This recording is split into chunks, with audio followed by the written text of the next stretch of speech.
big up munhu akazoti mukuru wemazuva achinge munhu ega akaedza kufungidza kuti apana akangwara kupira zuva. Iwe wanenge uchiti kuti mukuru wemazuva ndeupi? The most high. The most high. Ndokudza chokwadi uya anogona kutedzera magesture ajalavhu, aitedza kubwaira kunoita jalavhu, kukosora kunoita chi jalavhu, kusvika jalavhu akubhekana nazvo. Kusvika jalavhu azomutsiura ene panhau zati aenda kumashow. Unomboziva kuti panhau ndiye wani munhu akaimba naWingy D pastage achiimba song yajalavhu nani naWingy D, but without concern yani. So jalavhu without concern. Jalavhu yakasingazvino. Jalavhu aita aggressive. Jalavhu apa vanhu vese vamudhisa vamutedzera aivaziva mutemo wemunyika. Zvofanira kuita mhosva chi kudhakwa kwangu nakurepa kwawaita. Ndakashamisa vanhu vachipiwa mafiribeu, vamwe vachibatira $500 yekuripa mwana wevanhu. Bhozi inobvunza zangu ndeyekuti ko uyo arepa mwana wevanhu ndikutodzwa nge muri kutomusimbisa bhozi ndakati pamwe yako uchanditi ndatuka mwari wako, but inini vadzima vangu avaimboitawo namwari wangu isati namwari vani vemupuso. Kana wo kati yo mdzimu unomata mdzimu wako haiwana aitako, but pakuti isina skiri ndechinyotaura yangu ikawangu inini bhozi yangu inini neyangu tinotoziyana takawirirana kuti hatina matani takatongoperere kurespekta sekuru asekuru. Inini chinozvisvikiro chii kwandiri? Inini nyadza dzinosvikira kudakatoti AI replace why? Sorry zvenyu AI ka itoriwo ndedzimwe ngwere. Ladies and gentlemen, the last time that we had an interview nengwere yakatitsura ikati munongobvunza nyaya dzisina basa kuti ngwere yazodii ngwere yazodai. Matombondibvunzawo kuti ndofarira mabhizinesi api, ndoswera ndiri kupi, ndichiita nezvei. And I think inenge yasvika nguva chaiyo timbobvunza ngwere zvinhu zvinenge zvakati koshei, because aya ndo atinoti vanhu vanoinfluencer, vanhu vanoleader community, zviri kuitika munyika ndo vanhu vacho. Mastatement avo ndo anenge achishandiswa, mangwere light, mangwere diki, marhymes akurohwa mumastreets. So these are the people that we have to ask on ma-issues akakosha. And there's been a debate ranetsa concerning Chivanhu versus Chikristo. And I couldn't find a better person besides Ngwere, because yakamboimba about these issues quite a time ago. Pachiimbwa rainzi Ghetto Gospel album. Saturangotanga nenhamba rinonzi midzimu haina skiri. Mubva matoziva kuti Ngwere iri kuside ripi. Ngatipinde. Chitoshigirira uzobudirira apa mzimu yacho ichinge yakakutarira. Chitoshigirira uzobudirira apa doro choibikira asi inotozokuchinjira makuva acho kuirovera kuitira masadaka mabira. Mudzimu yacho zvichemo zvedu haiterere, mudzimu yacho haine nesu asi tese tinodiwa naJesu. Mwana waMwari handina mate mudzimu sina skiri, mudzimu sina kubvira yambokwanisa kuzondipa disease iyo inonzi aipeka kaviri. Mudzimu sina skiri, mudzimu sina kubvira yambokwanisa ngoma ikaitawo mbiri. Mudzimu sina skiri, mudzimu sina kubvira yambokwanisa kugara miti yekuti tione mumvuri. Mudzimu haina skiri, mudzimu munhu akafa asina kwanisa kunyora wiri. Mudzimu yekuti aizive mangoma kuti chicho chinonzi kilikili. Aina worship the idol, Mwari vane godo, enda unoverenga Bible. Jehovah wehondo, mina pardon the idol, zvese ndoti bodo. Mwari vangu vane title, ndineka ina izvozvo, naro izo what for, kanamba kema elder, kema ancestor, karima vaudza kuti nini gangster. I'm a real man, pakashota Chester, ndinozikanwa kusvika Manchester. Kuchemera imi mudzimu woye, daima kwasa kundiprotecta. Manje zvekuna matana tingakwanise tingatopere mukurispekta. Utokose kutoti nekuti nzira dzenyu makatadza kudziperfecta. Killing is a hobby. I like to fight nemabhampaja mazombi. Nditori value kunge zuda re10 US. Kote zvimagodi zvedombi. Mukwende wekwa Sizzla kalonchi. Never tried this me. Kana kundibata Ndine magetsi blood. Andiripo kunge yusane nditomunhu wekuti ndinoona matawo god manje zvekuna matana tingakwanise ndingatokuperera mbuku as a entertainer ndinokudzidzisai chikufadzai kukuedutena kuti mari vanopenya uya kwavari kwete kuzonamata denya munhu ari kugena chenjera unozoita yenzimbe yekuti unotyorwa pamwe chete nekumenywa handikwaniswe kusafa ndichinamata wakafa sekuru wasekuru makafa musina kana kumbotesta korona saka tinoshandira korona ndikatonamata here munhu ari mugehena mudzimu inopotsa mukaisetera pena aiwa zvireve kuti ini ndoidena dzimu inongoziva chete culture isingazive kuti kuchatika rapture isinga kukapture mapicture kuti tizoona kuti ndivo vaye mudzimu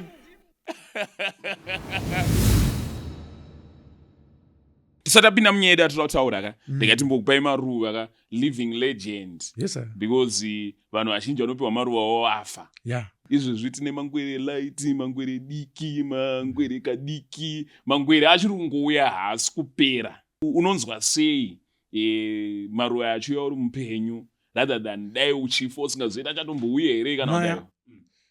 Unozvizvitikira zvechi as a big man, yes, as a bigger person, you see the bigger picture. Yeah.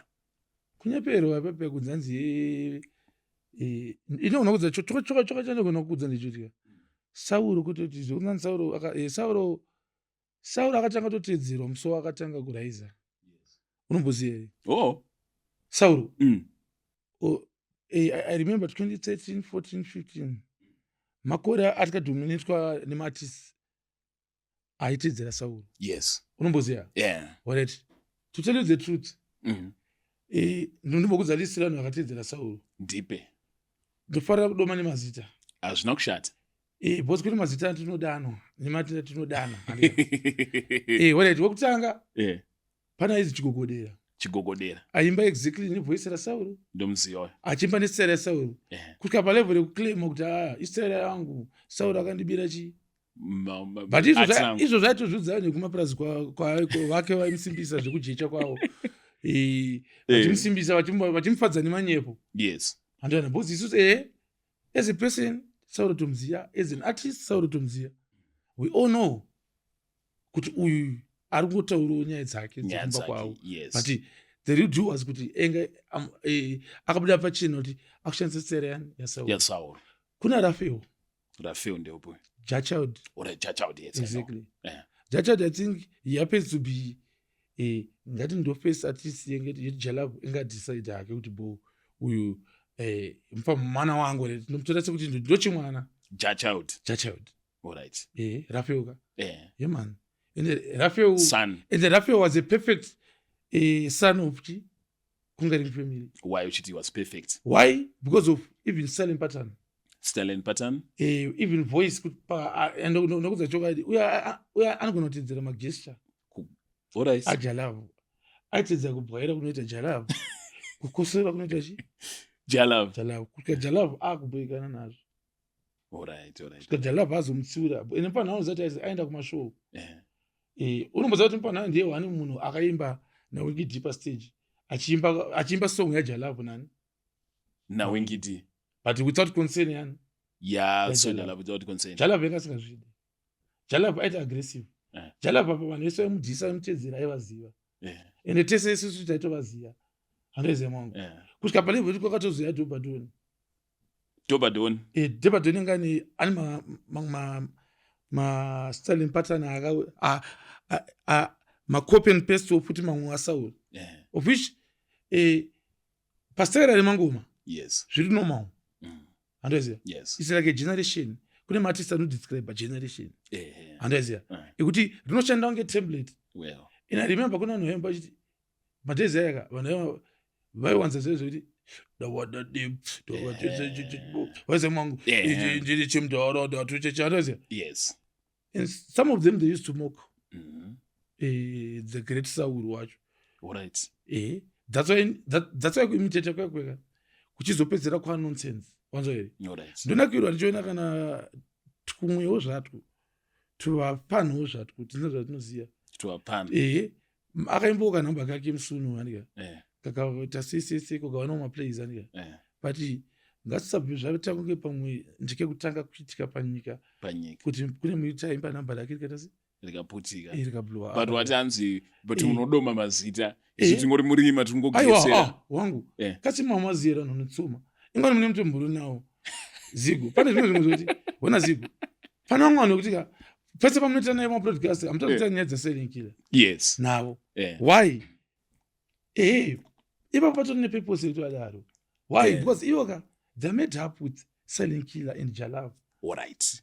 Onzisa imix ya selling killer nani na Soja Love and avachachi chinonetsa kuadmita zvinorwadza kuti ase kuadmita but iyo ngapikisi reality no akusi kutombonyebaka kuti malines angu right kana malanguage angu andikagadzirawo ndege inini ndichitisa muskiri malanguage angu arikusvika atozoputikawo mamwe acho nanhasi vantomaimba and isaine kuratidza kuti aiwa vari mutemplates vese vanodyira musame plate andounderstand saka ngatiti Sauro munozotenyu Sauro akazanga kuzoteedzerwa apa but Sauro akateedzerwa achitotanga kutorira and remember Sauro almost nyange munhu wese asingagone kuimba aitozisara raJalav sara raJalav rino kana benzi ngazosara rinoimba maziya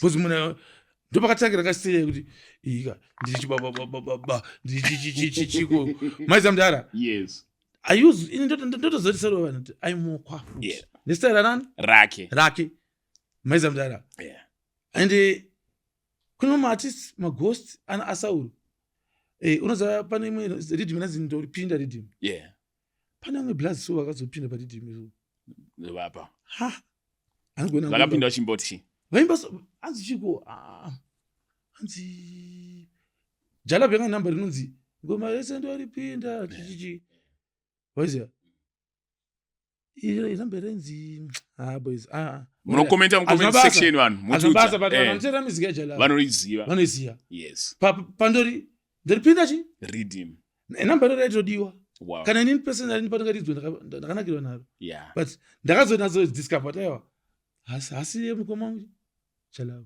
alright watombofunga kuti ndiye angaimba kone ndakafunga ndatonzwa kunge ndiye alright kundizogutsikana iye ndiyakani iye pachezvo zvake ndiyakandirambira akandiudza kuti amaharisirani ende zvechokwadi harisi rake bcause ndakazonazoteerera futi dhipi bcause kana kuti zvinhu zvazvaya ukanazoteerera dhipi ka if you know haufaniri kungozvinzwa chete unofanira kutozvifila kuti azigo ari kutry kuti atange selling killer but hasi selling killer the fact kuti hasi selling killer nyange manokutedzera pakafanana newe azvite why because haasiri yechi pane kaudna kaselling killer kake karipo kekuti unpredictable chotori pamwe handikaziye kuti kari inini but kanikako akambopfekaita ridhinga kuna vanhu vanoziva kamwe kacho ndokatoda kutaura nhasi kakafanana nekuti Silent Killer akabudisa album regospel ranga rine 44 masong and ndisiri mistake ndobva ndazvibvunza kuti nei Silent Killer asingawanike kumashows egospel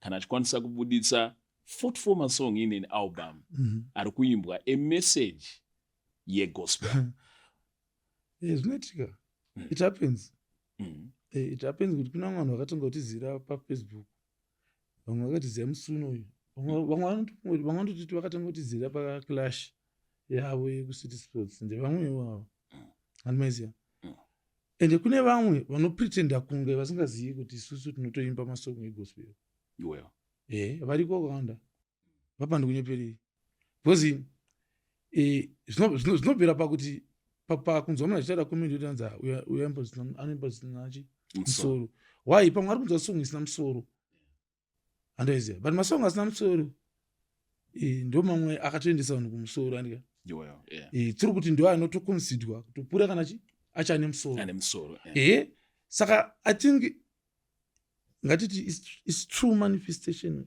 kumanifesta kwepower wana rekuti ndakufitwa nekunge ndichinzini ndadaidzwa kana gospel but maybe I may be the best gospel Zimbabwean artist katatora nyaya dzekuimba gospel ndiri muChristian akakwana ndiripinda muChristian nemwoyo although nchishandisa although character yangu imwe chete I'm always the rude boy type and I can't deny myself as I always represent realness.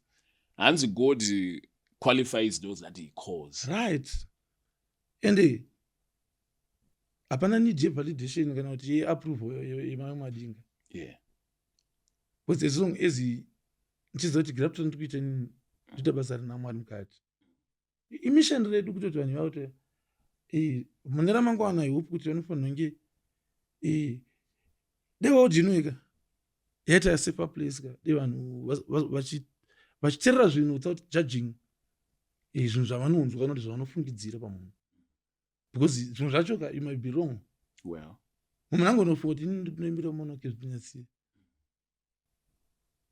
but apa ndiwo pamwe tatozoona kuti saka zvinyasira zvinobvumidzwa because kuna mwe wakuzviita vachitonzi apo isu patatozviita isu taita in form of art ende kunyatsira hakuzode kuzotaura mamawedza aya kune tiri mashona unoziva pane pamwe poti ukasaka kuchirungu pamwe pacho zvisori nani andika zvasiyana kuti wadaidzira haungadaidziri mamawedzi just roll like that.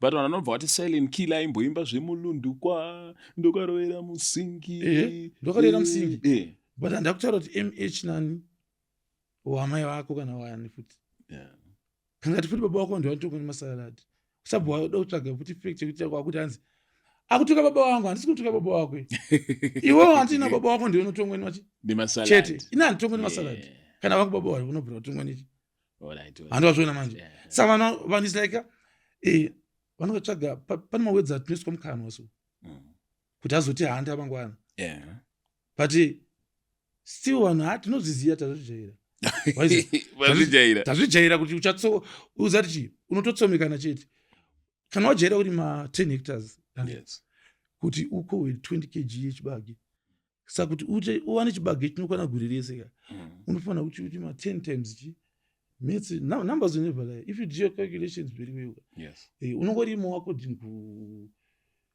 mabudira kuita zvinhu zvako kana zvitora tenge chinhu chabuda pamunda wese 2 hectares zvitora kuda 25 minda yema2 hectares kuti kwasorarama ka simba mukaka handaiziva mama wangu ndarasika simba mukaka wanzoere simba mukaka ona mwangu inyaya yekushanda yakuita zvayo because music and tona music is a journey life experience ini ndichidzidzawo pamwe chete pamwe pacho nemi ende simbi dzinorodzana tinoudzana inini nyange wakasandibvunza mubvunzo ndiri maanswer ese why ndinorarama life every day unorarama life every day I've been here alright handina Silent Killer nyaya dzaSilent Killer baba dzatanga kuda kutanga ndiripo ini ndekuya nombofunga ndotomborwadziwa pane nguva Silent Killer yakambosungwa zvichinzi ari kupomerwa mhosva inenge nechekuita nemega what chichichi handiti ende ndandichizvifunga nhasi time ndandichikufonera ndikati hey Silent Killer akanyura pepe ingadai sanamusha rudziko usingarire ngwere tisingambowazive today unoreflect here on those moments ongofunga kuti Silent Killer watiri kutrenda naye izvezvi tichiteerera vanhu vachibatwa mwoyo vanhu vachidii if that moment had gone other way ngadai ari were silent izvezvi ngadai vanhu tiri kungoti mhino kwari chinhu chandida kukudza una mamoments aya ndio anomeka Silent Killer kuti ave great and kuneperi you know what those moments they can feel like they had the same of my life but ataura chokwadi ini pachigangster changu pachibadman changu pakuzvarwa nekukura kwangu ndobva ndakambodongorera musi wejeri Yeah. handika not until November 2021. I think ndanane 29 years Yes. handika Yeah. ndopa ndakaenda 9 days kuti manzi those 9 days zvakaita kunge 9 years. Amungariki.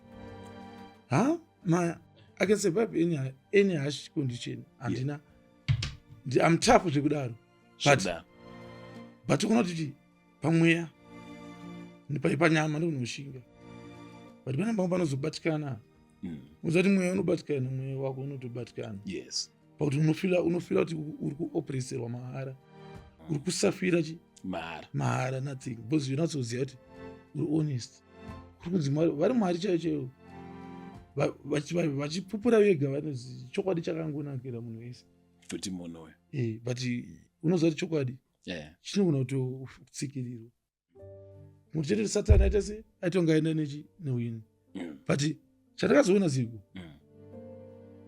zuva rechitsiri ndiri paridzi ndakazongobuda musodzi ndinoteke ndakagara pasi so ndendisingadi kuchema but ndakangodona ndichibvunza mwari mubvunzo wese but mwari saka mukuedza kutaura kuti ava nezvavakandiita izvi ndokutokunamatai kwavanenge vachiita saka ndo vanhu vamunokwanisa kutoprotecta here naye mwari aise ndakachema but still semurume futi semunhu akatanga bhozi ndakatanga kuchema nepepesi pakafamai vamwe andaise saka ndiri munhu kuti zvekuchema izvi kaizvi hazvita zviri zvinyowani aise atiri ndanoona tokuziva ndakatopfiwa nevanhu vese vandaidisa pamwoyo wese kubva kune vakandibereka waisa mwana mai saka handikati kupaini ndiri used futi kwairi ilife yangu but futi still chanyanya ndorwadza ndechoti ndiri kujeri ndikurimanda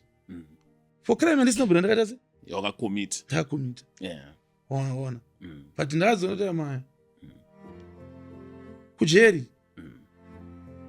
I think ndikamuka gwachika ndaifanira futi kuti ndizoita se ndizodzidza school of Hard Knocks. Right. Inini handonyeperi training yandikareceive even mawedzes malessons even kumabhaibheri kwataienda kumasunday school kwataienda I think tunyaya totaiudzwa pamwe pacho tichimbotaurwa dziri ngano tichidzidziswa tichiita seka maexperience ese andikapesa kudzidza kwandikaitawo kwakazogadzira silent killer nemusic catalog rese waziva and now zvakumeka sense ka ndaiteerera song paimvi vanhu wopo kana vachiteerera vanoteerera kuti vanakidzwa asi toteerera malyrics exactly hanzi ndanga ndapinda muchizarira vachindipomera type yekamhosva inenge iti katrizeni type yemamhosva inenge katrizeni ndeyekuti unogona kusatsoka uko zvakanaka but maproblems of life akaita seaya vamwe anovaisa padhuze namwari vamwe anotovaisa kure namwari undofila kuti 11 days ndiri aiwa hanzi kana maakuita zvamunoita ka taurai zvinhu zvese asi musatuke mwari handana kana mashaya zvekutaura hanyu endai zvenyu munobhema yenyu mbanje munobvumirwa zvadzitota nobhema mbanje pane kuda kutuka mwari zvichida futi kuti no man is bigger than God. Ungave uri politician ndikutotaura kuti ndakanangana nemunhu ayamaya ishoko take it or leave it because iwewe ndio unosarudza pathi rako handana unoona kusesedza uchiti power rako yoga but power rako ndera nhasi uyo yemukuru boys big up munhu akazoti mukuru yemazuva I think munhu yega akaedza kufungidza kuti pamwe akangwara upira zuva handana because unoona zuva iri zuva wakamboti uchibuda mjeni iwe wanenge uchiti wauri kuti mukuru wemazuva ndeupi the most high kachiti the most high handina need experience yake chitu ngatiti ndo the reason why sitsetsi panapa Jehovah ndi mwari baba wako handeze kana uchimuramba unomuramba ndiwe handaona same applies kuti munhu wese ane right to choose ndiwe wako but asi ini handachikwa changu unokudza ngokuti Jehovah ndi mwari baba wako iwewe kwete kuti wangu chete usazongoti yanzi according to me according to us chese tiri panapa iwewo uri panapa ini ndiri panapa because of whom because of mwari ikasani kasi unoti alright bwezangu Yeah. studio ndeyako ibhutsa ndakapfeka ndeyangu aisi handava kusponswa Naupfekedzwa ndiyako. Ndiyangu andodrisweni. Simansoro wakarowa ndirako. Kasina kukumbira here. Handaziya. Kamera ndiya Brandon. Shout out to Brandon. Shout out to number 1 videographer in Zimbabwe. Yes. I'm not something. Autingoti madheko. I want to share something. Wamana yogeta ticho. Tatomboya kuno wacheyo something. Ndikadzotaura kuti unoona tichi. Yes. Upenyu hwakatonaka soka. Mwari achinga atotisarudza tesa ndiya. Ari mwari futi chi aita kuti inini newe tinge tiri panapa muzvara nhasi. Handeze mangu. Saka zviro kuti hatina reason futi yekutsamwa. Kana zvati tikatotombotukana zvezve. Hapana kana nidhi kuti titase titukane futi kana kutaura nezvazvo. Bhoti kada kutaura nezvazvo takutsvaga futi zvinhu zvakata sei? Zvakadaro. Handeze mangu. Yes. Zvisa chiri kuna pangu pacho pese. Zvinhu zvinoitwa for a reason. Usanyanya uchiti ndaiti zvaitire kwandiri. Handati ndakamukubvunza mwari ndakangobvunzawo ndichichema kuti asi mwari Satani hafa akawina kaimi. Saka mukadza undibhilivhisa inini kuti Satani akawina but ndenge siri win. It was a process. So trust the process. Hands when I walk through the valley Shamari of the shadow of death. And hands trust the process. Yes. Handaiza kuti utosvikewoka kutosvika musika unenge wakurosa mariva mangani. Waiza mwangu. Unofanira kuti upira nechi life you've got walipa valleys. Yes. Handaiza mwana wangu. Yes. Patone time kuti yekuedzwa. Pane time yekutry kuutswa se. And nguye kutoti vanhu vangu unotofunga kuti tapedza naye. He's now finished. Yes. After they celebrated. But then the story ibezongoshifta kawana. Story inongoshifta in a blink of an eye. Mukubwera kweziso. Saka musatambe nemukurechi wemazuva. Musatambe musaswera mari, musatuka mari. Musati dzora pisa. Hede ramba yana. Tendai zvamapiwo. Asi moyo mako unozowana here kuregerera. Netoona vazhinji vanopindana netsawa. Aiwa ndoregerera. Well. Ene ndokunamata. Zvati vanhu kuna vanhu vanotendita anoziva Bible but ndakanoti anoziva Bible chete. Ndonanga nditori newisdom dzekutoziva kuti because wisdom dzinotangira panhu wane izipo. Zotangira papi? Pakuziva shoko raMwari. Ndouchenjeri. The Bible says so. Right. Kuziva shoko raMwari ndokuva mavambo echi kwezivo. Ezivo. Saka mese munoziva here but Bible rinoziva zvakawanda zvamusingazivi. And the Bible is really intelligent kuti nyangwe even if you manage kuverenga rese. Yes. Unoona haukasozori understanda rese. Rinotoda kutoronzana pfungwa. Yeah. Vanhu vachionesana. Iron sharpens iron. Nharo dzese dzinodiwa ndinodzifarira. But zvachotopedza takunesana navanhu. Why? Because vanoona kuti ina ndikubatsiri kuita blasphemy. Yes. Acha iweakness futi yangu. Yako. Kutanga Elijah. Mwari akabvudza Elijah kuti wazoita sei wazouraya vanhu sei. Zvakanzana Elijah Mwari vanhu vakawa. Ndichaudza kuti kana matika imimi. Ukona silent uchitaura kudaika dzinoita ngenyaya kana kutanga kutaura papodcast but I'm very happy. Azvimo here mubhabheri izvozvo. Zvirimo but ndiri kuti izvezvi powati haubatsiri munhu kuita blasphemy. I recall an audio yandakamboteerera inini.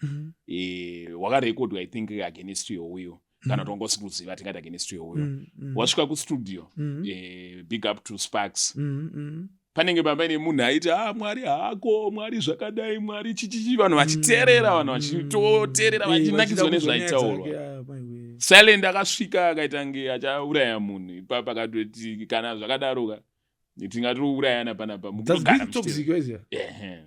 Munhu ngasati inandiparire munhu anodata aggressive. Because hana right. Kusaziya kufa. Yes. Saka pamwe pacho kana munhu asikaziva hapana kuti ada kuti kwidzira voice anotipa hasha. Because haushayini nekusaziya. Kusaziya hakumbode kusaziya kwaita kuti munhu ashaine. Yes. Tagona kumusera matakanyarara munhu achitaura. But uona futi itori rafu pamberi pangu heni. Ende haubhuka unobhuka zvakanzara.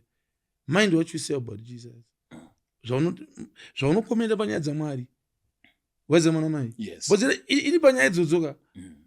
I know who is God. Yes. ende ndobhilivha futi kuti unogona kungosotowanirwa nyasha dzekuti unge uchiziva Mwari. Saka respecta vanhu. Ende futi remember ini zvamanoti inini hasani ndamboendera vanhu vari kuita religion yavo kukoni kwavo ndosvika ndodatuka chitendero chavo odzoto kwasaita debate ende debate iroro kana muchida uyai hamufe makari wina because hamuna zvamunokwanisa kutaura iri debate inowinwa nemunhu anenge ati Jehovha ndimwari baba vako ndimo anokwanisa kuwina debate iri iroro kwete anozoti anzi yeye nyiki ngaasvitse kunani kuna baba aiwa baba venyu ndimabhudha naJudha hameno tena nani hatichazozivi hedu kuti mareligion akawandisa handoziva like sezvawataura kuti zvitendero vamwe vanobelieve kuti religion is division but Christianity is the only religion yakataura kuti religion hanzi will never be division.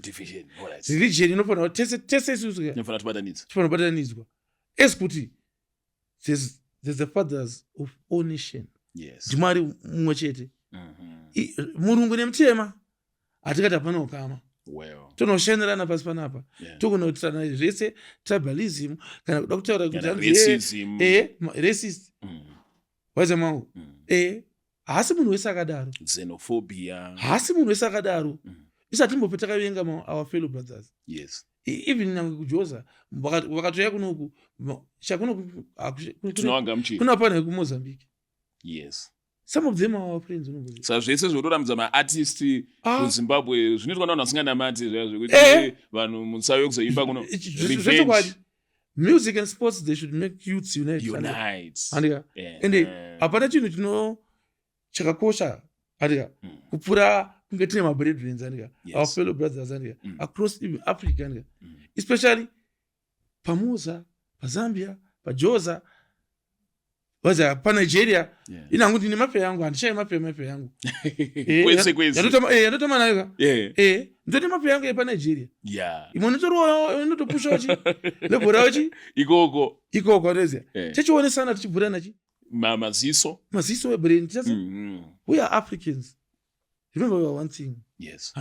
Tiri ma-Africans kudaro still varungu tinofila kuti vakatadzira vanhu vatema but isi futisa vanhu vanonamata hatichapopa kutaura zvinyaya love your enemy muvenga aiwa murungu asi enemy yedu asori enemy history is the enemy history ndo enemy nyasopapatsanura tipanzwisise ndikadza kutaura kuti mimika history inotihanta kusvika muzuva ranhasi why tikuraramira muhistory wandasena zvikuita kuti vamwe vanoti mudzimu hechi ihistory yana nasekuru edu kusati kwatomboya bhoti yakauya nefirst bhoti yana nadhasuveria yakauya nebhebheri remember kwanga kune vanhu vange varipo vakasvikirwa nanalobhengura kuti hanzi lobhengura akazongodhama akazongoedza kuti tatotengesa nyika dzadzakazikazieka kuti makwidzi izvi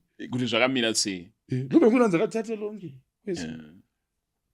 ende vanhu vobva vachunzwa uchidayeti history is our enemy vanobva vafunga kuti pamwe washora lobhengula aiwa ndamushoreni kundosvora lobhengula pakuti sei ishamwari yangu saka tikataura nyaya dzemunhu dzakanyorwa sekuverenga kwadzikaitwa yamhosva yangu kasi ndine kakairifoma nyaya ndisadatika enemy yangu history is our enemy history futi yakaexageratwa imwe yacho yakawanda because kuna vanhu vanenge vati vamwe vanhu vaheroes everyone want to be a hero but my heroes hatingati hanzi maheroes already vanhu vakasarudzwa zvatinoziva hava already no matter kuti mafighta sei kana kuti marwisa sei kana munhu akanyorwa palisti iri kunzi iye ari pamaheroes hapana munhu anokwanisa kumisa pawa rakaita rakadaro ende imisheni raanenge akatouya kuzoita sei kutozoita ende akatopedzawo mishani iroro kana yega anotofila kuti inini hapana mishini anangu ndatese ndacomplete ndapedza. Ladies and gentlemen, ngwere uchenjeri unenge uchibudai papa hwakawanda sikatofanira kuramba tichidzoka munyaya yatiri kutaura. Now pandatanga ndataura nawe kuti Ngwere atiionewo kumashow egospel even though aine 44 masong egospel epaalbum chete which means ari kunana mai charamba level racho remasong akawanda anenge aimbwa nemunhu wegospel and one of the reasons why I believe kuti Ngwere pamwe tisingaione Ngwere yakaimba kuti hanzi fesi zedu dzikangomecha semataxi handiri maona zvinobva zvaita sei panobataamadrugs saka anenge ada kuti Ngwere zvimwe zvaanoimba pamwe ndo zvaanorarama ko panhaunze chitendero idzi zvaunoimba futi izvi ndo zvaunorarama here zvakafanana nekuti unoti vanhu wetyai Mwari chokadi Ngwere inotya Mwari here kutopfuura kana imimi mese imabhanana ndotya zvaMwari handamu munhu ndotya inini Mwari ndogona kunzwa ndinonzwa kuremerwa handanzweri ndinonzwa kuremerwa inini chiwo chandisingade munhu anhu achipika pamberi pamwezisa raMwari ini ndakasvika pakuzi understand kuti nyange uchitaura chokwadi Mwari havazvide zvekuti upike kana vanhu vasiri kubhilivha ngavagare wakadaro ende iweweka haisi problem yako kuti sei vanhu vakuparara hanzi vanhu vaparara nekusaziva eka ende ruzivo runobva pakutanga kuziva shoko rani saka vanhu vari kuti toda ruzivo vangatoziva shoko raMwari hamunoti vachazivei kati vachazoziviswa nani ende wacho achavazivisa kana achitadza kuvazivisa kuti aiwa kuziva ruzivo runotangira pakuziva shoko raMwari. Just go and seek the word. The word is out there. It is written. Vamwe vakatranslata, don't care about the translated ones. Zvingabasa izvi. Chakakosha ndechekungoziva. The more yauchazviziva, even the more yauchakonfusika nekuziva kuti apa usina kunzwisisa, the more yauchatsvaga ruzivo. Andoziva. Akawanda mapasta akawanda ndotogara pasi unoziva ndototeerera mapastors. I listen to the motivational speakers. I listen and a lot of stuff. What is it? Ngoti vanhu vangoencourage ko muZimbabwe mapastor anoteerera ndiapo. Watu vangochinonozezewe omane mazita. But when it big up, no, don't what it kubva ndichikura even Emmanuel Makandiwa. What is it? I love my teachings. Avandase? Avanoteach. Even ndara ibetenjo. Yes. Magaya. Magaya, sorry, Magaya favorite. Why? Magaya ari close kwanani? Kwandiri. Kachiti close kwandiri ndikuzotara kuti pane almost panani yese andataura.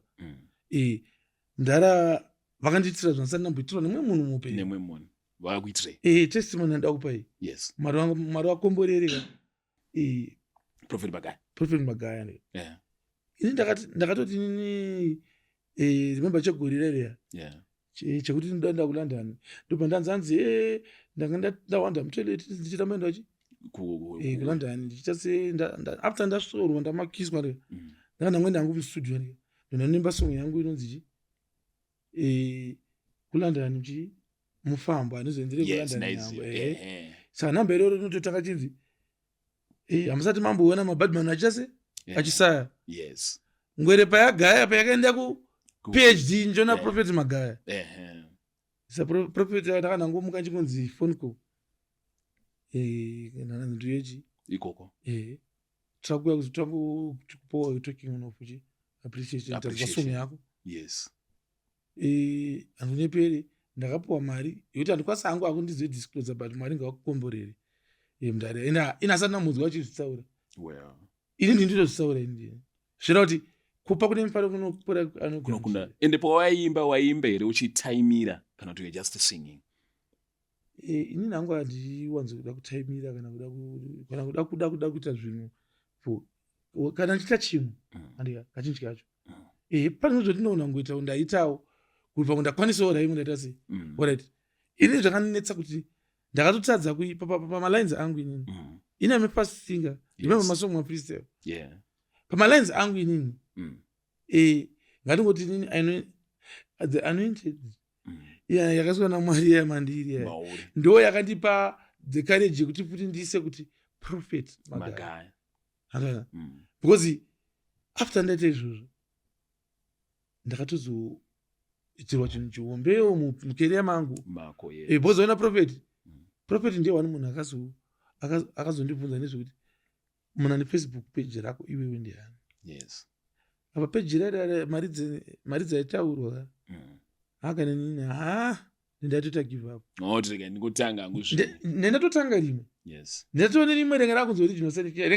Renga rato zvikoro zvekuma iko zvinonera kuma 50,000 zvaro. Well. Ngokura jiningi organically rega. Organically. Ende big up kuti pandaka ndadzoserwa iro. Yeah. Original. Rere kana rere rakabva ratomiro kuramba chichasi richikura rangora ratore big kuti basaita maduplicate anoconfuse vanhu rato backup rakakula down but iro futi iroro tinakiro ndo boziri riyeuti harisi page rakacreate kudhara idi nywani rito but nechi rato kuma 50,000 and but still njidzose rangu rikuma rakupinda 400,000 andika munhu akanobhadharwa mari yani yake from Prophet Magaya ine munhu yakapiwa mari yakawanda kupfuura kana mari yekuti muupenyu hwakandifunga kuti iye enga kana iye mari yedei yakanzi akatengeserwa page redi mari iyoyo dhiri yagona riramba. Uri kuona chisilent vanhu vashoma vanoappreciata munhu akaita saProphet Magaya like you did. Ndiwe wekutanga tomboti wandanzwa. Wechipiri wandakanzwa before anditi anenge ari Sauro akaimba song yakainzi Hameni munhu waMwari achishora ma-ill practices anoitwa nema-men of God, but musame song iyoyo akarecognize akati Sauro anamatirwa naMagaya umbora akachicha nditi even achishora ma-men of God zvari akarecognize. Ndambokutaura chokwadi ndambokuza one disturbing thing vanhu ngavazive kuti unati isusu hapana right yekuti tijaje vanhu vanati men of God anika. Yes. But secretly kana ndine zvinhu zvandisiri kunzwisisa pange pana prophet Emmanuel Makandiwa kana anani inina I think the best thing ndofana ngonyarara ndosedzisa mukomana Mwari after all Mwari havasi ndina mate mufundisi wangu mufundisi wangu ndofana kumuconsider semufundisi ende mufundisi wako unofana kumuremekedza. Yes. Andika ndo zvinonzi puwe mwana waMwari andika andika rukudzo rudo. Yes. To bless those who curse you. What more vaMwari don't judge them. Andika iwo kana une malupos I think zvakangokosha kuzvo analyze nemoyo wako wona matatu Mwari wakubatsire boss pambacho pasevatendi tinozotadza ka nekuda kuzvironge pamwe kuti kutenda kwedu isusu tachena pamberi paMwari. Hanimona zvinozotipa kuti tizoshandisa kuti zina kwani kwedu yet who are you to question the Most High? Yes. Can you question the authorities? No. Kuti vanhu munotosvika kana mapoliticians saka vanhu vaMwari what more vanhu vaMwari varespect because vana munhu aya anogona kukesa zvechokwadi ukatokeseka Mwari ari kuti vanofara nazvo kuti iwe watasi wakeswa kana kuti iwe washora munhu wazvidza andoona indongo tangu analyze and believe what you want to believe, but please sema place nekuti yore ini yangu andabasa but iwo kandinoti iwo anobasa nini azvikupe right yekuti uti wandoona undiudza kuti kana ndikete kuimba ndimemba ndichidai so ndozodai so already wafoira bozona urikudza inini izvozvo inini anditoona ndisingatoteereri keni but pfungwa kwako kandakuudza izvozvo kune kuchasiri kudene. Yes, ndikupaona ndopamuromoka patotani zvavo ndokusvora ndokudzikisira isikakawana ati usati kuZimbabwe chanakaona futi vanhu vanopara mhosva vanotaura mhosva senyaya kutaura nyaya semhosva haikona kutaura mhosva senyaya waiona manje kutaura nyaya semhosva pane pati musazvidze vanhu handika ukasvora munhu wasvorani Mwari silent saka takakudza kuti makasvora Mwari muchazviramba but maisvora munhu kaimimi handika saka makasvora Mwari makazvidza Mwari. Yes. You blaspheme Mwari handika makaseka munhu akutambudzika handika muchifunga kuti muri kutaura majokes handika makatuka kuti Mwari muchifunga kuti muri kutaura kuti zuva rapisa but who are you to question Mwari? Munobvunza mubvunzo kuti Mwari wachakazvarwa nani? Makatembei ing'anga dzakamukaendera apapo hanzi neBhaibheri uri chiko yochisikwa zvikuda kubvunza munhu akaita se akakusika kana damba rinonge riri nani panayo damba rinonge rine UC riri nani panyika than iwewe wapanyika kuzodistracta damba rinokuzotosevha kana upenyu kana mhuka chisango zvinotondorarama zanonga damba. Ladies and gentlemen, kana uchimbopotsana nemusic yaSilent Killer uchida kunzwa pakataurwa maliriki ekunzi haikona kutaura mhosva senyaya, unonotsvaga song inonzi Fight. Unyazoitirira yese ndo panobvunzwa nawe kutaura mhosva senyaya. Mumasong ako Silent Killer zvakafanana neimwe wakazoti ndinoimba gospel une porn.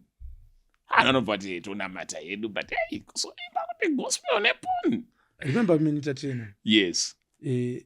Ndofana kuentertainer in any ways I can. Yes. And chinhu wanja ndotenda ndechekuti vanhu vanozvida. They love that. They really love that. Kusvika palevheri yototi ndikatoshotesa ikoko ndopedza ndakunetsana nechine nevanhu.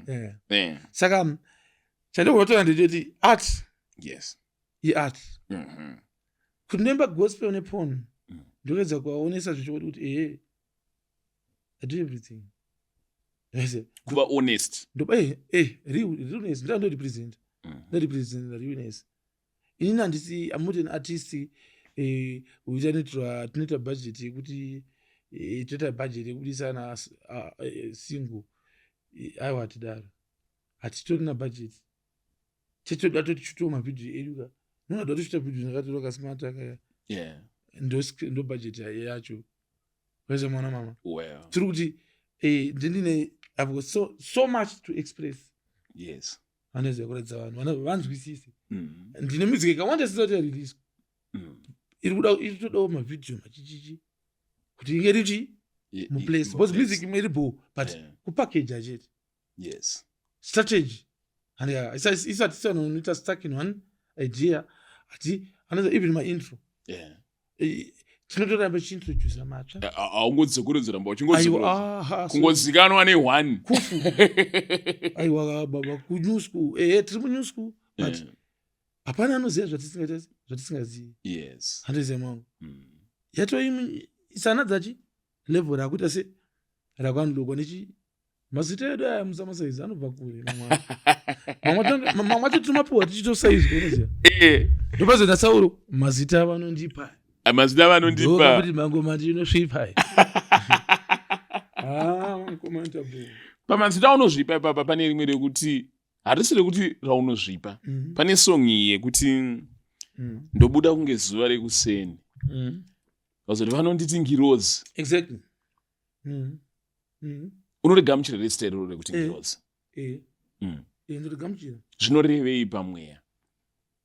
Ngirozi yehondo. Inatingi ngirozi yehondo.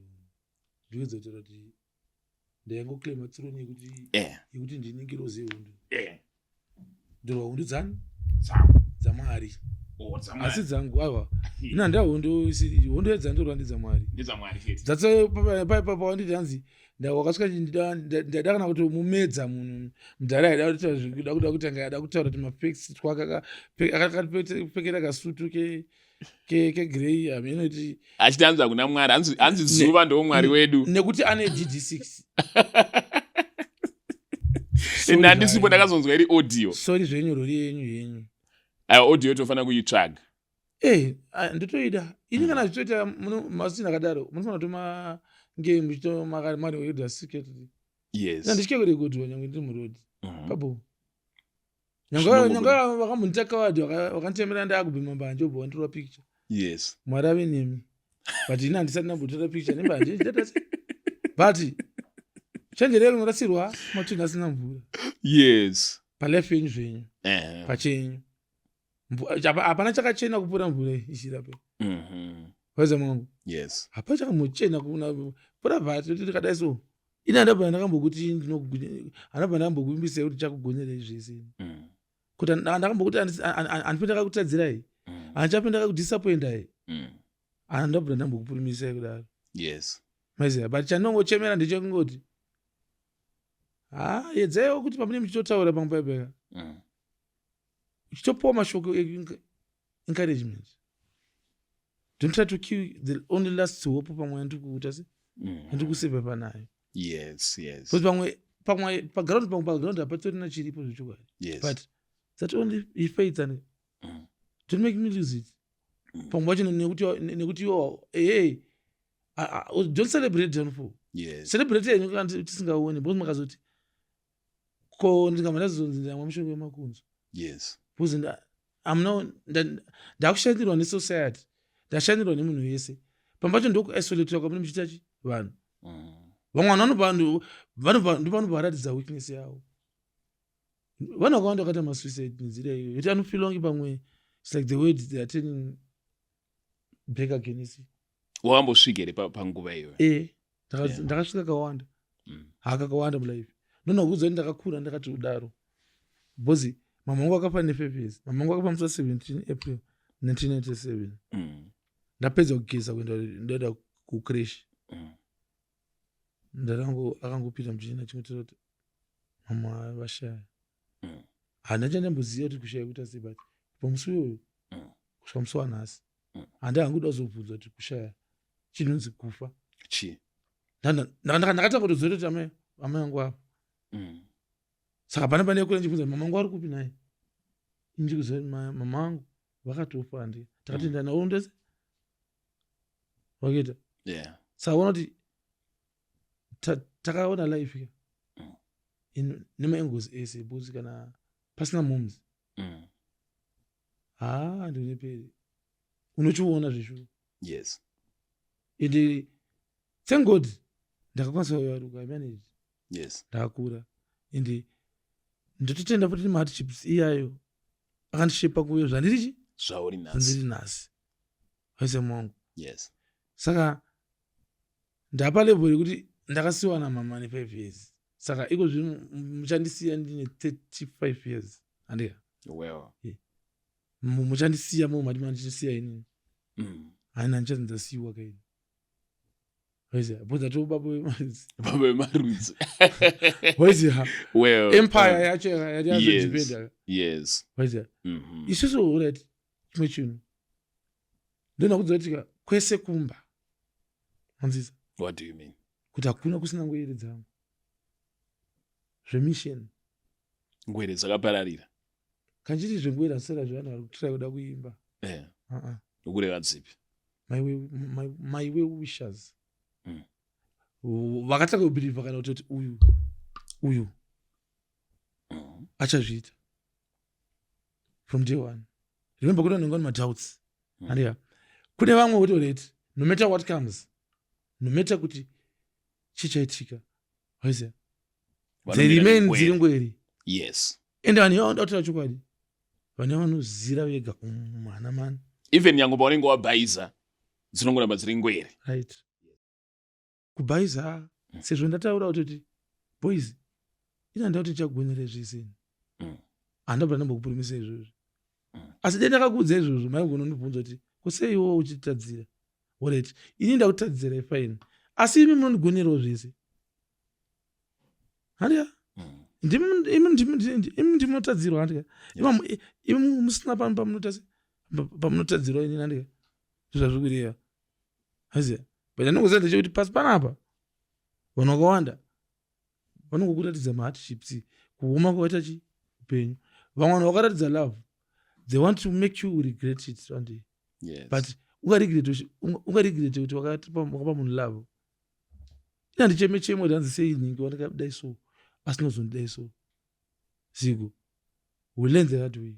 Uona kuti kuwanda nechigunwe. Yes. Unochiwanda seri kwechigunwe. Uchiwande. Handazvona manje. Unofanira tochiisa kure pamwe ndokuti uhande nacho.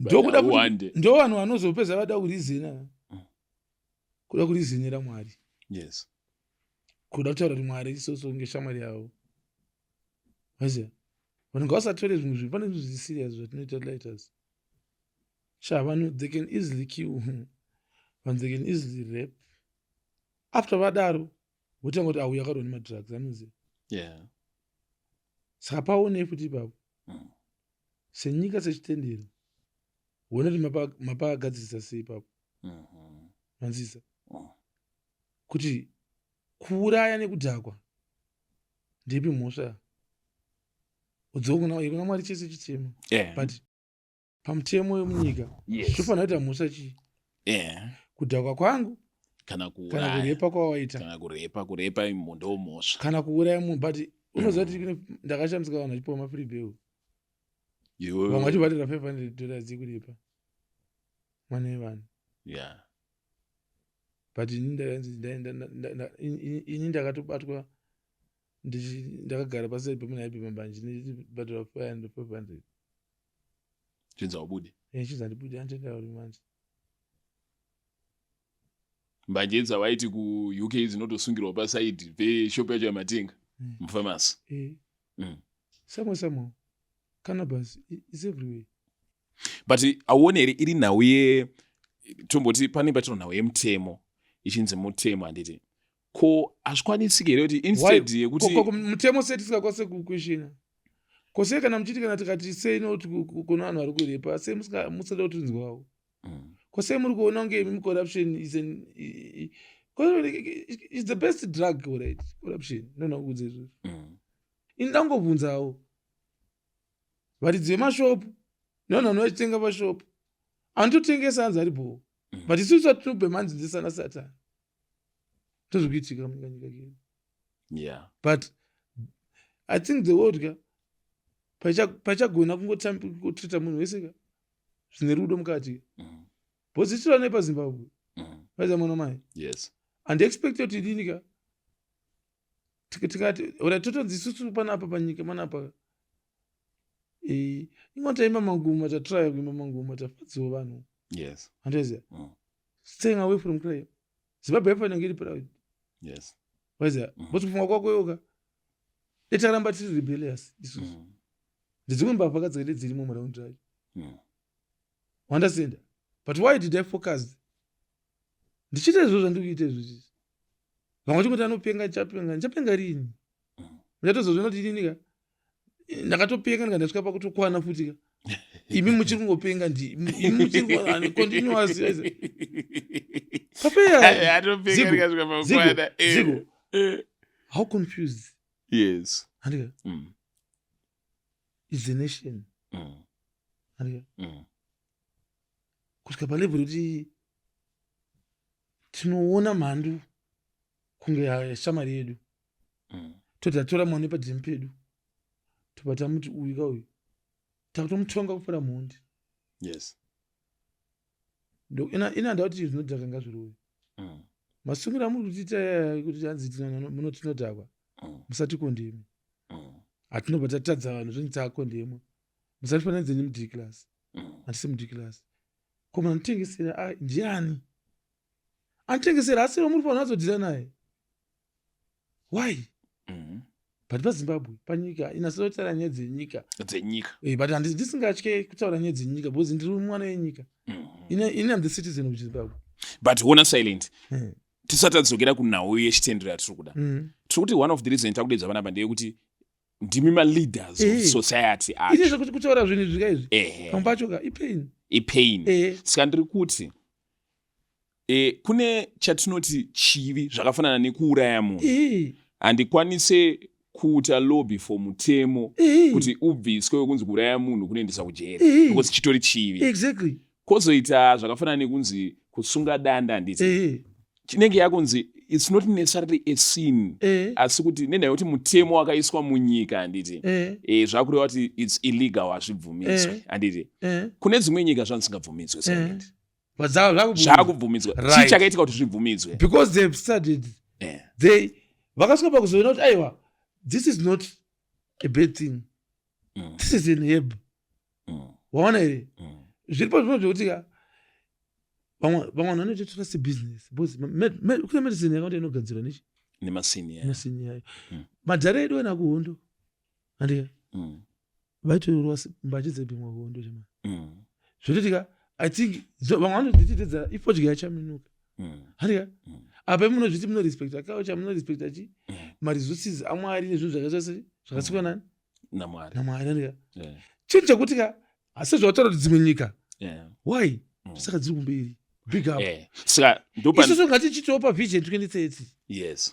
tese tiri kuisimbisa guduka ndopanada kuti tisvike eka but tichisimbisa ka ko chichitibvumidzai ka kuti tese timborizanana tese pamwe chete bhozi kana imi mukati ini ndabhone kusunga nekuti ndotisika kujeri nemunhu atori nemhosva kupura inini ndinotsapita nzanzabatira chipima mbanje ndo pandiri kuti imimi oro isusu ndataure isusu sevanhu vechidiki kana tichiona kuti no fodya chinoita kuti inzi unobvumirwa kuismoka even nyange iri hazardous to health is because takagadzira mutemo wekuti zvibvumirwe kuita sei kuitika hatikwanisi here kuti tiri mamp edu ane basa remamp nderekuenda muparamende unoti tiri kudawo sinhiri tiri kudawo zvido zvevanhu wangu ipapo ndipo panouraya nyika ini ndati muparamende makazara madofo ndosaka choona kuti paramende yacho nyange kanzi vari kuita kadiscussion kawoka akaperepo vari vachimonetsana kutonge makudo kudaro chichinobuda pepe kuchikidzirana kuita sei taneta nazvo zvinhu kweze mangu zviri pachena kuti vanhu vaveka ngavambotira by all means anika kuti pamboita platform yekuti every Zimbabwean ane right yekutaura wanzo here ane right yekutaura yekuexpressa mafeelings ake wanzo here because zvakawanda zvinhu zvinoitika not zvakawanda sereki zvimwe zvinotoitika pachena but hazvitaurwi handoandasenda hazvitaurwi ndava kubvunza kuti manotengesa mbanje dzacho neanobhema akaipisisa munhu ani kubhema iro riri but onaika ari kutengesera uyo futi uyo mamuna tomudatsa ndiani nekupisa kuita sinhi vapano ise kugeto vakaregedza kana kutengesa vanhu vagara vakasuwa mugeto vakawanda vakaregedza zvechokwadi kunyange vapenga totokutendai kunyange vapenga ende zvechokwadi madrugs hafaniri kutowanikwa zviri so easily that zvinotouraya nyika but remember survival indoziva vanhu vakawanda vairarama according kutengesa zvinhu zvavaida apa kachinga chaoneka sinobira vanhu ndikupaona saka senyika futi anika hatitoka chichemata tina mabasa pambacho ndo mabasa acho ndo hakuna mabasa rinopererero inini ndikada kufunga as a politician vari kuita dhiri ravo kasecurity kakawanzira kuti dhiri vari mhanye zvakanaka havasoda macompetitors vadya profit vega because pachokwadi I have to say see a very bigger picture but tinoratidzwa kapicture kasina basa ivo pane zihidhenji vari pavanhu vakashandiswa mahara vari pavanhu vakatodya kana mari dzedu why because of kapower kavainako they are connected somehow kuti mene hatizoziye vari pavanhu vakadaro vakabvisa power zvino handifunga kuti kana even muridzi wepower angade kushandisa chidaro ega ndopira kuti aya ndikada kuzodaisoka pane zvimwe zvinhu zvinozonyanya hateze mangu musanyanya kubayirirana pachizvenyu ngatimboedze kuti munhu mumwe nemumwe akamira pane mhosva yake achitaura chokwadi munhu sari firi kutaura chokwadi handika ina ndipanoti ndikatitaura kuti inini ndodhakwa momatanga ndituka handika ndataura chokwadi kuti nyika inoende kumberi tikumboda vanhu vanotaura chokwadi kuti inotobatsirana sei handoiziya bhozi inobvunza vangu ndekuti uyo arepa mwana wevanhu ndikutodza mukutomusimbisa mukutomupa 1B1 randikanyimwa inini pandisina mhaka ende papatori nevanhu vanenge vachiziva chokwadi munhu wese anoziva chokwadi kuti kujeri kwakazara vanhu vasina mhosva but hapana akambosumudza musoro kuti chandimei kujeri timbotanga kuvabvunza 1 pamwe zvaitika the wood could be very better yet a very good place unoziva unomboziva iri mwana mama kuri kuzipana patikurarama zvechokwadi kwete kuti hanzi chokwadi chinovanzwa chinotsipikwa nemari pane pachine umwari iri ipapo panenge pasisina. Ladies and gentlemen, ndiye silent killer pese patinogara naye pasi panotaurwa uchenjeri hukuru hwekuti munhu wese anoteerera zvidei kuti uri munhu wemunyika unozvinzwisa. But toda kudzoka futi panhau yekunamata yataita sei yatanga tichitaura nhau yechitendero nhau yekuita sei yekutya Mwari. Ndadzoka pana Mikaeri, ngirozi yehondo. Izvezvi takuona vanhu vakutanga kushandisa mazwi iyaya mumasong. Exactly. Unonzwa sei uchiona kuti ndo zvaakuitika kuti zvinhu zvawakaita 10 years ago vamwe vanhu vachitanga vasiri kuzvinzwisisa now ndo zvaakugamuchirwa. Zvinhu izvi zvakatogamuchirwa kudhaya. Sezvanambokudza kuti maartists takawanda, but there are only few vakatsarudzwa for a special mission. Handona.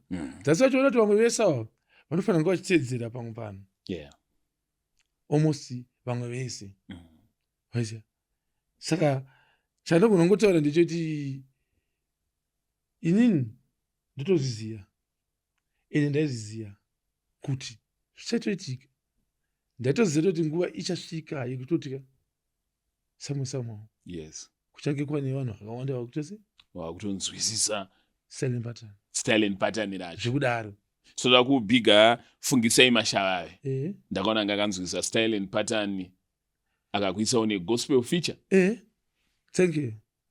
Nditomutenda Sereki kana inini ndakatonakirwa ndapara. Takaenda kwaMono Mukondo. Mudhara Mono. Akaipa mudhara wayo. Ende madhara ekuti amadhara legends. Inini ndimunodeti kukura kwangu. Ndatoshuwira it was a dream come true. Andaziva. Kunova futi kuratidza kwesimba neukuru waMwari. Ndangoremember Fungisai ndigrade 2. Ndichona shinga pachirwa. Ndinoda makomborero. Oza, ndinonakirwa boza. Panguva ndakatowaridzirwa pasi ndakatogara kana pa. Ndichodza jima adyire pasofa. Anofanira kugara. Ndazi ndakaponya tsero bazi. Ndichona kana pram gospel show. PCBC. Baza mwangu. Paka black and white keri katripika pabonga president. Baza mwangu na ndichona Fungisai. But ndichitozorochi number 9. Silent. Tunaomba ka smoke break. Tobva tadzoka tuita review yesong yedu. Kwete ka smoke break. Ka smoke break. Aiwa, no problem. Tichichinjirwa and then tobva tadzoka tuita review yesong yedu. Tichitarisa nyaya tikutarisana nayo. Ladies and gentlemen, tatanga nesong inonzi Midzimu haina skiri. And tataura kuti why tatanga nesong iyi, because pane debate iri kunetsa rekuti zvechivanhu zvemidzimu zvinosangana here nechiKristu oro kunamata. Saka mwene webhawa ndiye ari pano, ndiye akaimba song yemidzimu haina skiri. Welcome back Silent Killer. Yes sir.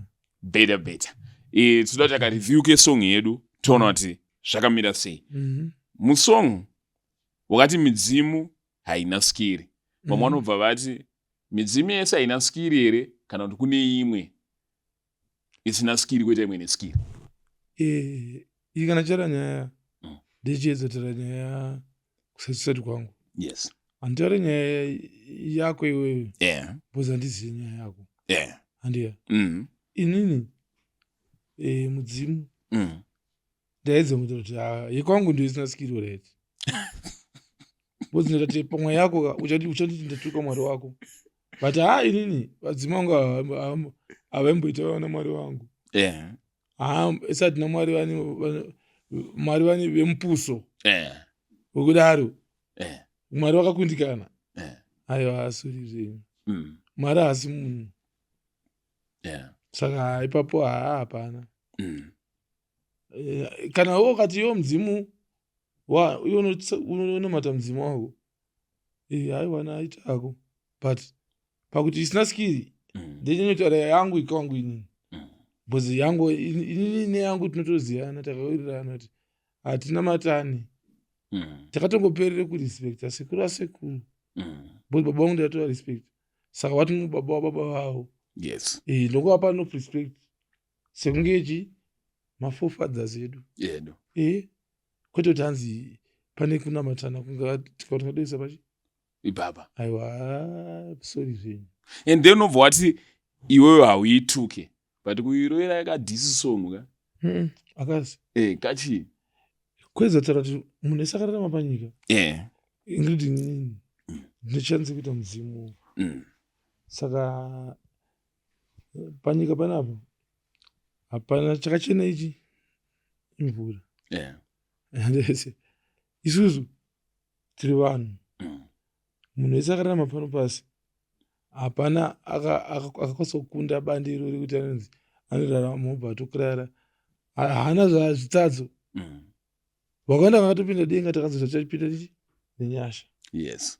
but otherwise munhu wese chi mutadzi Alright. saka mudzimu pamwe nditori nani bcause mudzimu munhu akatorarama kafa aize saka tozoti after 2000 years kana wafa unenge wamwari ndiyo ndozvazvikureva Alright. ndizvozvo bcause mudzimu apa pamunhu anonzi mudzimu asina mborarama panapa Yes. wakita ende inini hangu ndisingafambi nechitendero chisiri chechikristu Yeah. because anything chiri antichrist Well. kwandiri hachatosiri chamwari katakubvisa jesu padhiriri hatina kuva tichaenda Yes. handiwa ndopanoenda kuzokurimenda yekuti mudzimu yenyu ndeimwe isingasikiri because mumwe wacho ndibhoni Yeah. mumwe wacho ndiuyo yaikazoti ngochani kuti saka zvinonetsa kuda kuti tidhipende isusu Yeah. nevamwe vanhu vakamborarama pasi panapa Hazvibude. aiwa maya deika zvitorina denyu vangarara namozisi pamwe tagonoti apa ndimozisi ari ndokabhineti yacho yekudenga ndope iyai rake Asi vanhu vanenge vachiita namozisi midzimuwo yemaIsraelites. hanamboti mudzimu vanhu vakararama panapa but handikuedza kufungidzira kuti ndovanhu vanga vari close kuna mwari vamwe vacho ndivanhu vaidiwa namwari Yes. mwari aida vanhu ivavo for a good reason vakasarudzwa kuti madisciples amwari nevacho vakamita selatu vakamukanya kune vamwe vasina mukanya vototi hapana ikabhineti handaize mwangu Yes. ifamily handazvona john the baptist ingari mwana wasisi vani Maria. anenge ari mwana wamama magadhareni Yeah. saka iye najesu like the Paul brothers. cousin. Yeah. But iye akatiudza jesu kuti aiwa imi muri mwari wangu ndakabhabhatidza imimi andani haanamboti muri mukoma wangu imimi Yes. andani uchimadza kuti mwari nevanhu takasiyana Well. maiziva the creator nevanhu vakangoraramawo zvavo Zvakasiyana. that's why patiri tese varapa makazongotoraiwo zvenyu kuzongoactawo zvenyu kaponi muchechi kekuti maprofeti aya aimbobuda chizita ari kumutsa vanhu vakafa vagoona jesu here anomuka kwese Yes. jesu anodii munhu akafa akamuka Alright. jesu haana guva rakazosara vakamuka akazongoona atomachira Bazvaendwa. vakangomuka akaona amachira Yes. kutenge musina bhura mambopindu jehovha ndimwari Yes. saka jehovha holy spirit chinhu chikuru kuru kupera tese tiri panapa ende jehovha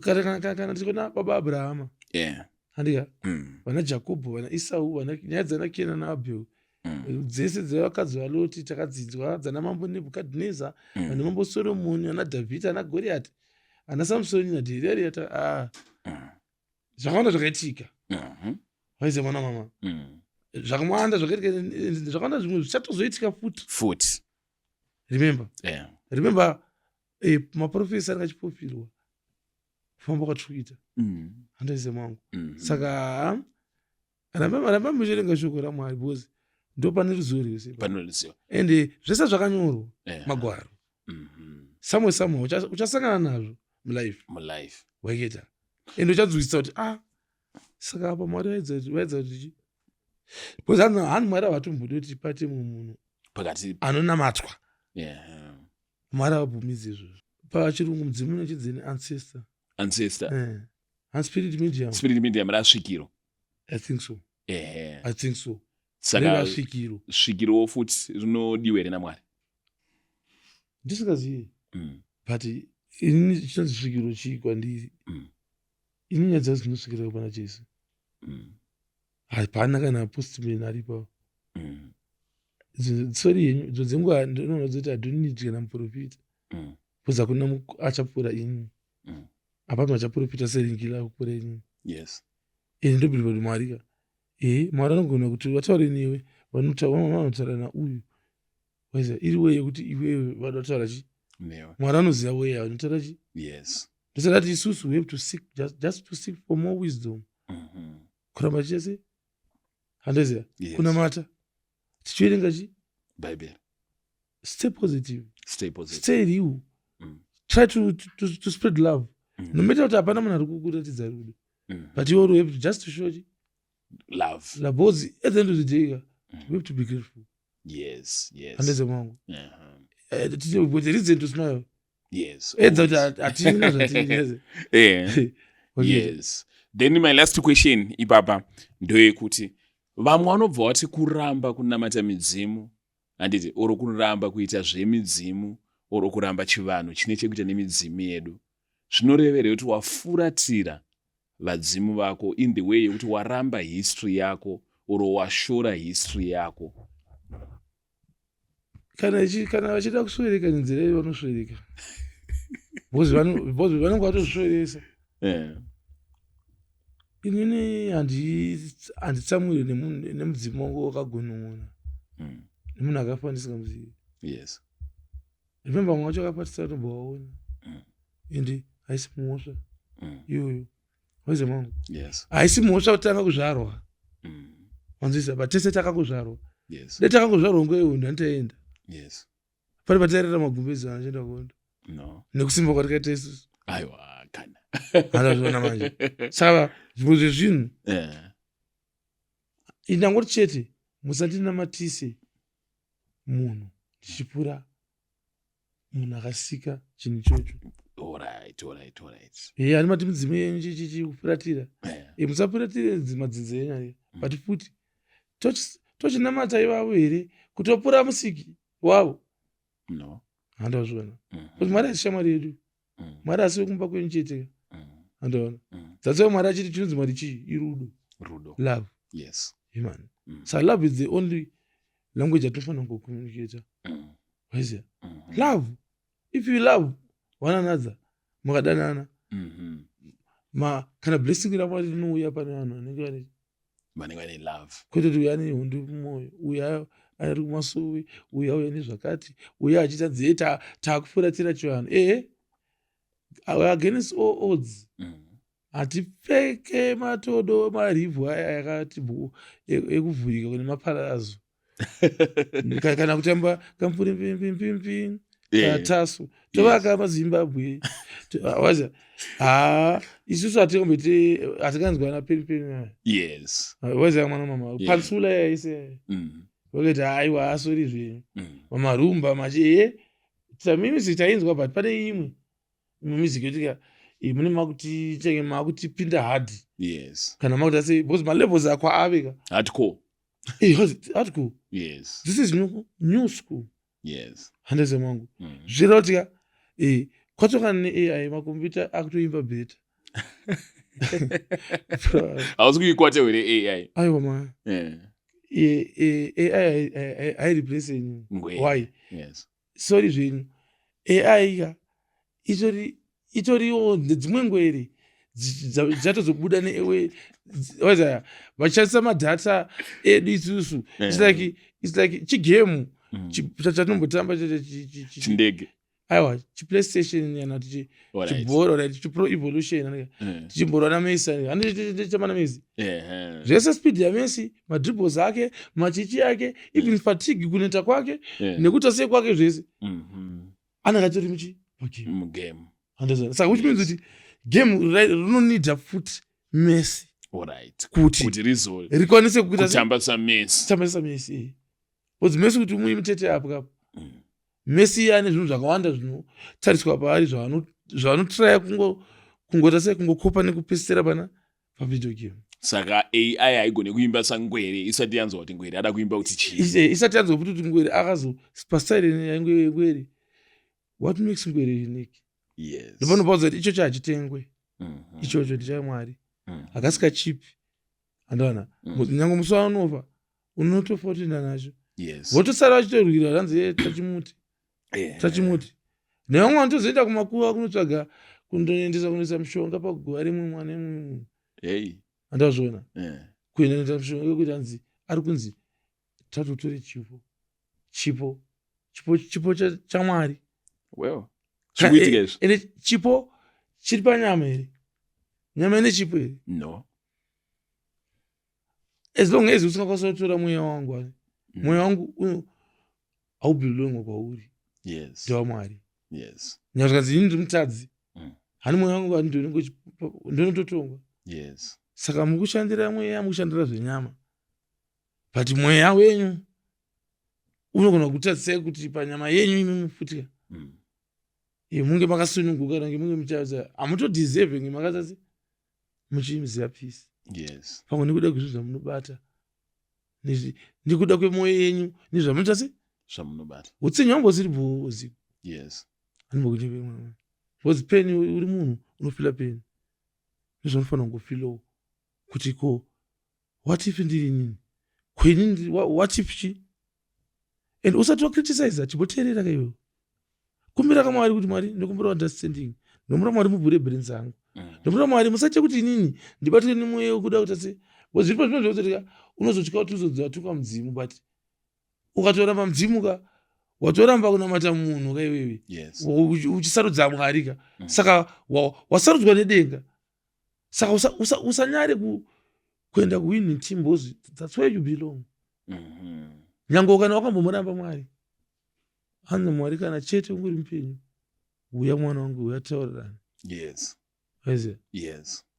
ndinoparira mabhesi mamwe andombunzwa ati rwakana baba charamba kuti ndijehovha uri kuedza kutaura nesu apa papa kuti mwana wangu nyange zvisadzo zvako zvakasvika seropa uya titaurirani mwana wangu maizamutara hazvichokwadi anonyeberi pataura nyaya dzese ndinobatikana ndinofila kuti ininika because world inoita kuti pamwe pacho tifile better about ourselves but pane nguva ndozogara pasi ndozona kuti bati poise unoziva kuti mwari anondida zvakaita sei unomboziva kuti mwari pawakandibvisa ni mwari achindiisa but echisekwa pekuti apa wakambosekwa we kunzanza ona uyo dinga uchichana anofunga kurwa tumagirini tumablue tumasmart wotakutombotakura tumasmart takutopekawo nyuwani ndichebvisa munotadza kuti iona futi kuno ndaitengesa yatotorwawo namwari andoziva malevels ati takajambiswa nani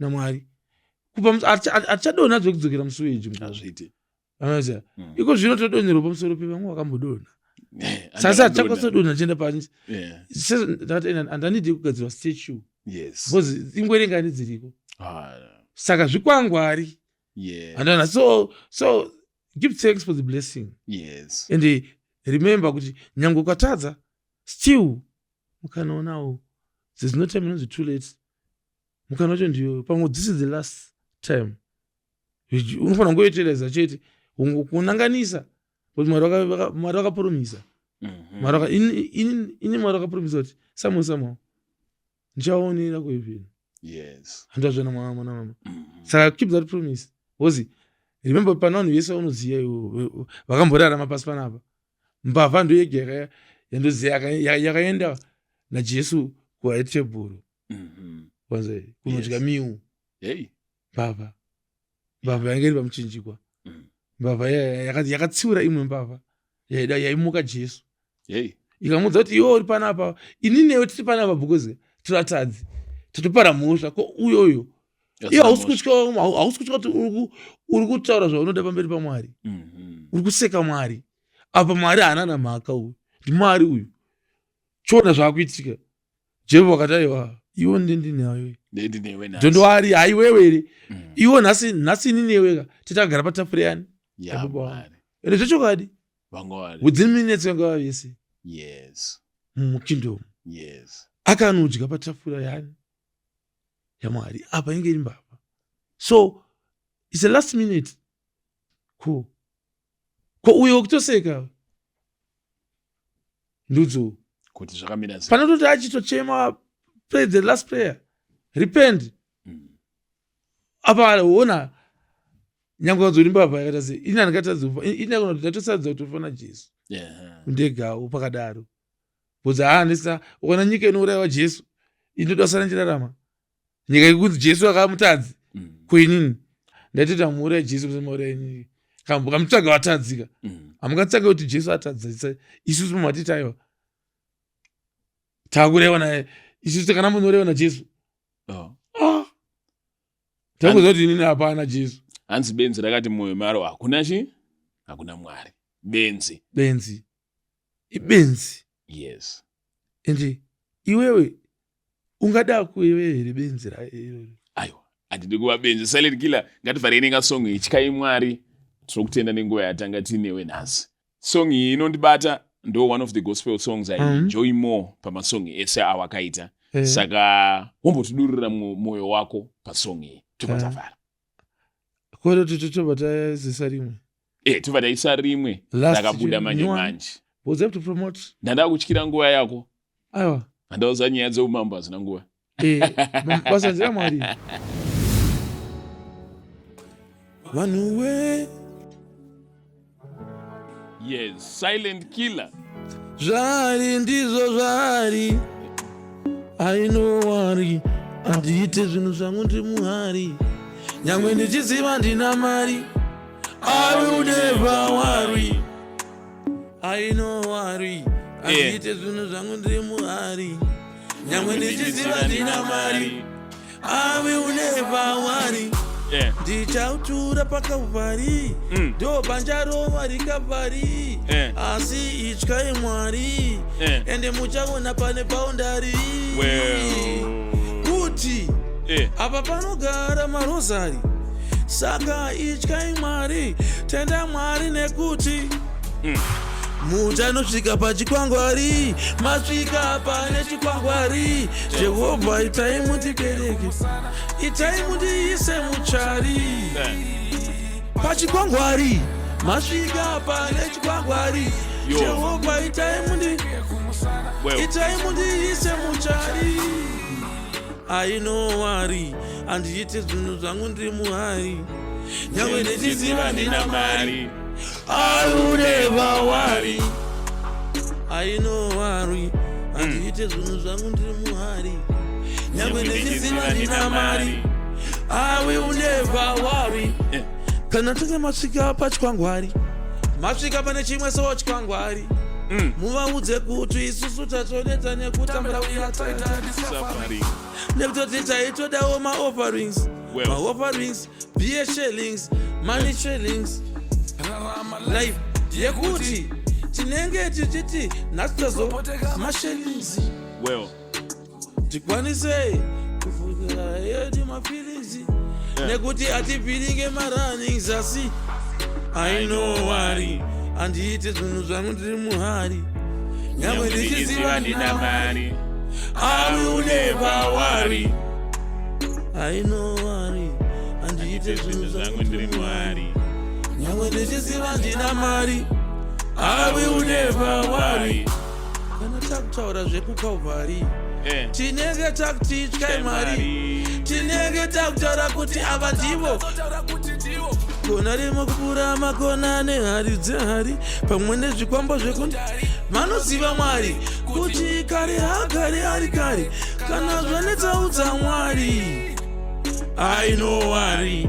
Andiite zvinhu zvangu ndiri muhari. Nyangwe ndichiziva ndina mari. I will never worry. Kana takusvika pachikwangwari. Pane chimwe so chimwe chikwangwari. Chikwangwari changu chakakosha ichocho. Andeipa next. Ndida maziso. Anoona kupfuura emeso. Wangu Jesu. Amuka noti salamu alaikum. Hauna usara kama deko. Chimi mtara. Magumo ari pecho. Arova raundi rangu remketo. Vanasono nobvunza vakabata. Vashandisa ma smartphone. But indotenda ndichiti ndiri champion. Joshua ndiri icon ndamira pamberi pemicrophone kuita kunge maikite son ndichipinda kana manzwa zvakataurwa nababa musazokanganwa kunamata Joshua asi kana manzwa baba zvakadzama baba musazokanganwa kunamata Joshua isusu tasvika manogeda meno tikuuya hatizive tota meno asi ndanga nechichemo ndisina kuzotaurira demo nosvika vachinditaurira demo panguva yekuti vanditira demo asi zvirimo kamemo tachengeta ndino kana manzwa zvakataurwa nababa musazokanganwa kunamata Joshua asi kana manzwa zvakataurwa baba nababa musazokanganwa kunamata Joshua isusu muda wakabata kayo bakatwa tambo dzichikakatwa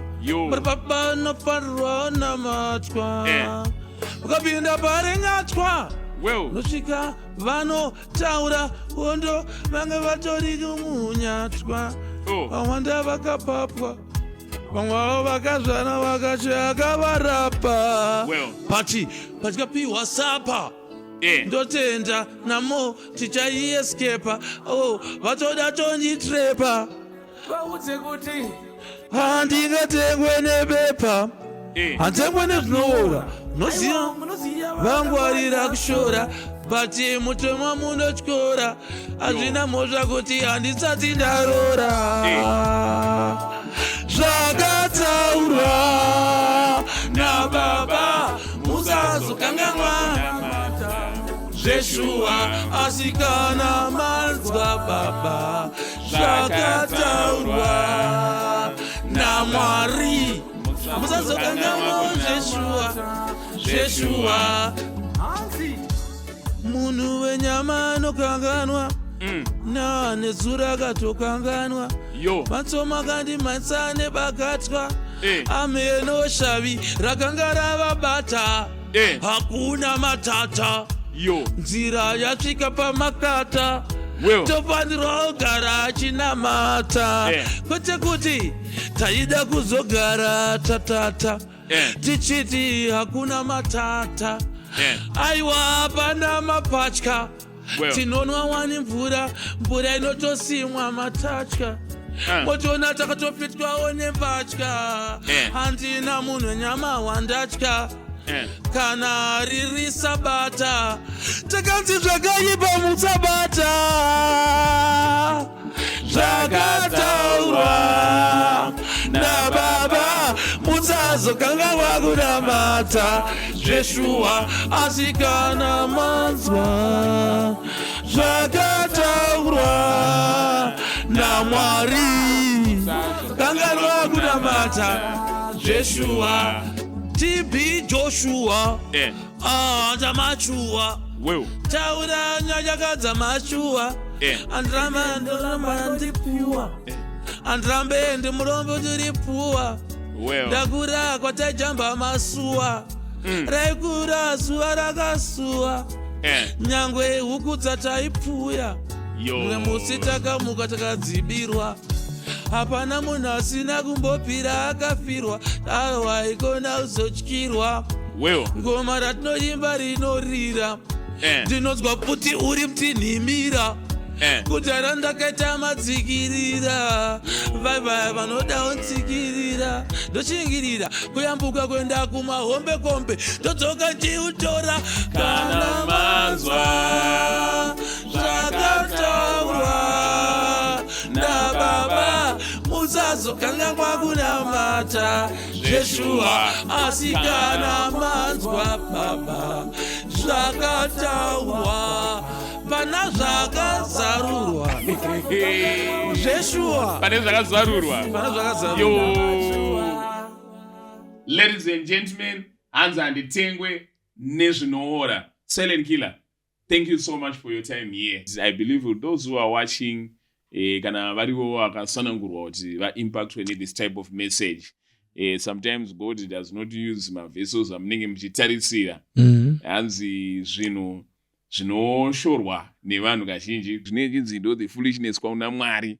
Ndo zvine zvitori kana uchenjeri zvamunenge muchiti uyu ndo foolishness na Mwari ndo ngori uchenjeri pamwe kune vanhu. Zive kuti mavambo izivo anotangira pakuziva shoko rangu. Ini saka kana nyaya yako isina shoko raMwari mukati, haina evidence, mabeliefs, mathoughts ako iwewe. Zvava nemagic nemasuperstition. Hawezi isati hatibelieve magic. Hatibelieve mumasaramusi, mashiripiti. Isusu hatibelieve mashura. Tatachiti tikaona shamisoka toti imiracle. Because ndi Mwari vanokwanisa miracle. Hawezi sera ipi? Pasera yacho. Hey man, but the good thing is music yenyu tongokusimbisa kuti rabai muchingostreama music. Hey man, kana muri ngwere munonyuzizira mwoyo menyu. Iwe musati ngwere dzekuti mungasangana nengwere motaura kuti muri ngwere. Aiwa. Ite ngwere dzekuti kwamuri koko munorepresenta ngwere. Good example. With heart. Ngwere ambassadors. Hey man. Yes. Ngwere festival. Food. Hey man, watch out. Kune ngwere festival. Musa 12 August. Ndiri kusvika 35 years. Ende ndomusati kusa ngwere festival. Mune mungotariswa pa social media. Because ndosati munotarisa pa social media. Pa social media. Because hachichinji kuti kwakawanda. Chinhu chatraya kuenda kwese kwamunotida kwese chatraya patinogona. Like tiri muprocess yerebranding. Waiza mwangu. Zvakawanda zvaitika pabasa redu. Ups and downs machichi. But big up. Vane patience nesu. Vanoziya. Kuti aiwa. Pamwe pacho. Pane pada ngunanganwa. Chete. Waiza business as usual. Professionalism bachi. Pa art. Kuti zvifambe negwara. Yes. Because hapana anodhira pabhazi. Obva atora mari iyoyo. Ozoenda kuti pacareer ndiye. Vanonetsa. Nyangwa achidza anozvikwanisa. But hazviite. Yes. Hautame bhora uri iwe referee futi. You can multitask. Wota referee futi iwe yali achito referee futi. Apa achirova futi. Bhora racho. Handozvona. Pane zvinhu zvisikape zvakaita sei? Zvakaitika. Man. Ngwere, thank you because of our time. Once again. We can take it again. Mabadman asina pride asina ego. Wantanga tondirizira kawiso. Pamachada titsika nge inaso. Dotsoka po podcast ndina zigo. Osika sika utangeka kama ziko. Maona drama rekwa gringo. Chepe kunono